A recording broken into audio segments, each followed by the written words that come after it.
L'eau, c'est la vie. Dans 20-30 ans, il n'y en aura plus, alors je vous conseille d'en boire des litres et des litres. Ah. Bon, allez, un peu de sérieux. Oh, il fait chaud. Oh. Attendez, je vais monter un peu le siège. Hop. Merde. Merde. Ah, voilà.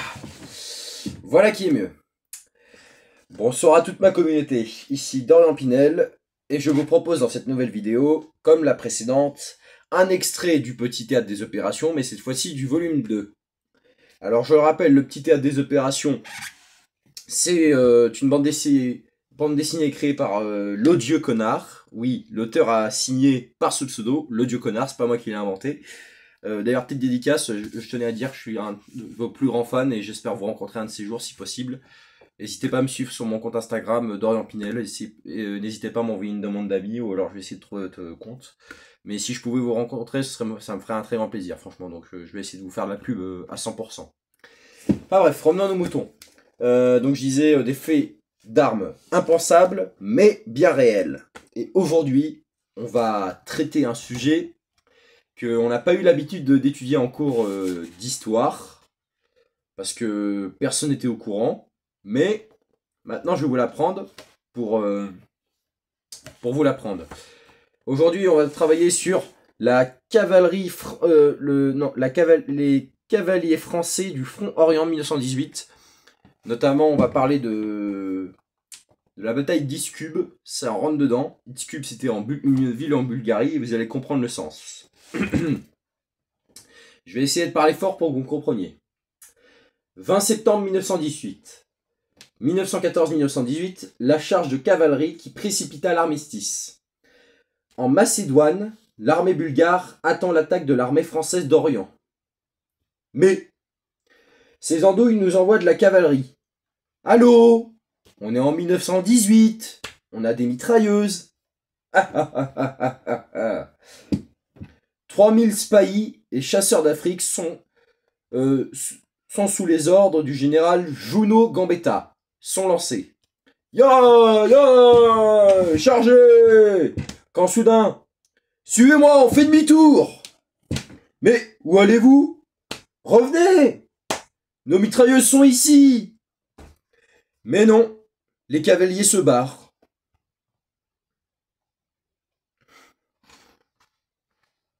Ouais! Les 3000 cavaliers de Juno Gambetta passent par des chemins réputés impraticables. Ouais! Et puis le 29 septembre 1918, à Iskub, 9 ferroviaires majeurs de l'armée bulgare. Hein? Mais ce ne seraient pas des cavaliers français que je vois sur la montagne, là? Quoi? Des cavaliers? En 1918? Allons! Et nous sommes à des dizaines de kilomètres du front. Comment veux-tu que... Ah! 50 000 soldats occupent Iskub. Les 3000 Français prennent pourtant la ville dans la journée. Un train blindé défendait la ville. Et, on l'a capturé aussi. Ah ouais, mais là, c'est le déraillement total, là. Chez les Bulgares, c'est la panique. Merde. Ils ont pris notre ville clé sur le front. Ils doivent avoir une armée énorme. Vous savez ce que ça veut dire? Il faut immédiatement demander un armistice. La panique gagne les Allemands. Merde. Ils ont fait tomber la Bulgarie. Ils doivent avoir une armée énorme. Vous savez ce que ça veut dire? Il faut immédiatement replier notre armée sur place en sabotant tout derrière nous. Alors, le fil rouge sur le bouton rouge. Petite dédicace à la 7ème compagnie. C'est pas moi qui l'ai dit, c'est dans le livre. Je n'ai rien volé du tout. Hein. Hop! Tap, tap. Ah, mais que faites-vous? Eh bien, je sabote... Cheb. Quant au reste de l'armée allemande sur place, les cavaliers les piègent dans un défilé, les forçant à se rendre. Merde!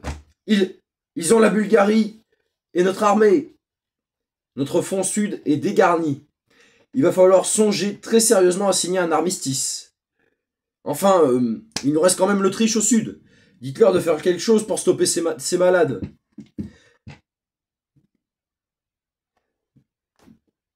Attendez.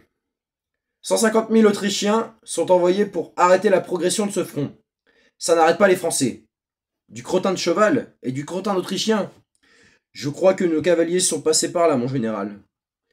Et ils sont où maintenant, nos cavaliers? Ben, loin probablement. Pour le général Franchi d'Espéry, en charge de ce front, c'est presque un problème. Va te laver les mains, Michel. Bon, envoyez-moi un avion pour les trouver. Ah, trouvé. Yeah, yeah, yeah. Mais qu'est-ce qu'ils foutent sur le Danube? Le 21 octobre 1918, Junot Gambetta et ses hommes s'installent sur le Danube. Et la dernière fois que c'était arrivé, c'était sous Napoléon. Et maintenant, mon général, ben on attend les autres. Attendre? Yeah. Ils viennent de charger sur 800 km. C'est énorme, 800 km. Ah, on a failli attendre. Ah, mal aux pieds. Oh, enfin voilà, général Franchi d'Espéry. Quels sont les ordres? On passe le Danube et on l'attaque? Ah, j'ai hâte d'être à Berlin. Non mais, la guerre est finie depuis des jours, mon vieux. Les Allemands ont signé l'armistice. Hein? On me dit jamais rien, moi. Nous sommes en effet le 15 novembre 1918. Les cavaliers étaient allés si vite que la nouvelle de l'armistice n'était pas arrivée jusqu'à eux. Alors que, qu'ironiquement, c'est justement leur percée fulgurante, provoquant la chute de la Bulgarie et la reddition de la 11e armée allemande qui avait accéléré le dit armistice. Terre brûlée au vent des landes de pierre. Mais alors, on tire ce qui depuis 4 jours? Mais la légende de la cavalerie inutile était là. Mon papa, il dit que la cavalerie c'est pourrite, et que l'armée d'Orient, elle a rien foutu. Ah ouais? Il est où ton papa? À 800 km d'ici, pourquoi? 800? Ouais! En gros, celui qui dit ça, excusez-moi, c'est un peu un hypocrite de la première heure. C'est le général Franchet d'Espéry. En gros, il a retourné sa veste à maintes reprises. D'autres cavaliers s'illustrent durant le conflit, mais c'est une autre histoire. Et oui, tout est vrai. Les cavaliers de l'Orient, Chouel de Gare. Contrairement à une idée reçue, les chevaux ont continué à servir en cas de conflit, bien après la fin de la Première Guerre mondiale. D'ailleurs, si vous imaginez les Allemands de la Seconde Guerre mondiale intégralement équipés de camions et autres, voiturettes, détrompez-vous. Durant la bataille de Normandie, en 1944 par exemple, la majorité de l'armée allemande est hippomobile. Allez, la choucroute refroidie. Il faut dire que le cheval a bien des avantages. D'abord, il consomme très peu d'essence, comme on peut l'observer de nombreux spécialistes. Ensuite, il peut passer par des endroits où une voiture ne s'aventurerait pas, comme le prouvera le général Junot Gambetta, en faisant des blagues à ses adversaires qui virent ainsi des Français sortis de sentiers de chèvres. Enfin, le cheval ne vous oblige pas à fréquenter des garagistes, rien que pour cela, on lui dit merci.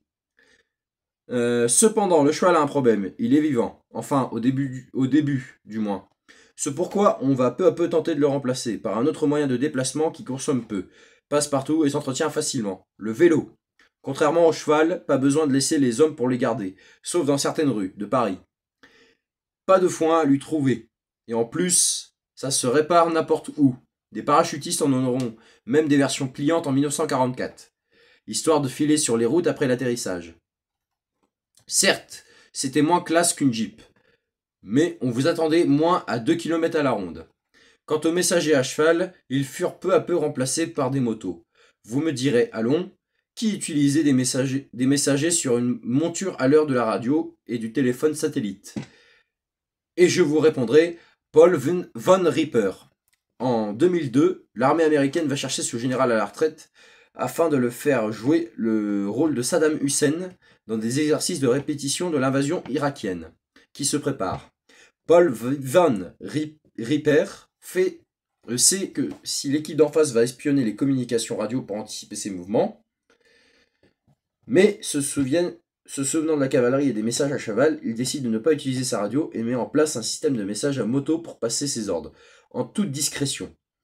Le résultat, Paul von Ripper surprend ses adversaires au point de leur mettre une telle branlée qu'on lui ordonnera de recommencer l'exercice en utilisant sa radio, parce que, c'est pas du jeu. Mais c'est une autre histoire. Et oui, tout est dit dedans. Alors comme vous l'avez entendu, Ce sont des cavaliers de la Première Guerre mondiale, des Spahis, 3000 Spahis, qui ont forcé l'armistice de la Première Guerre mondiale. N'oubliez jamais ceci, ce sont des illustres inconnus qui ont changé des événements mondialement connus. Voilà ce que j'avais à vous dire. Et merci d'avance, c'est pour la France.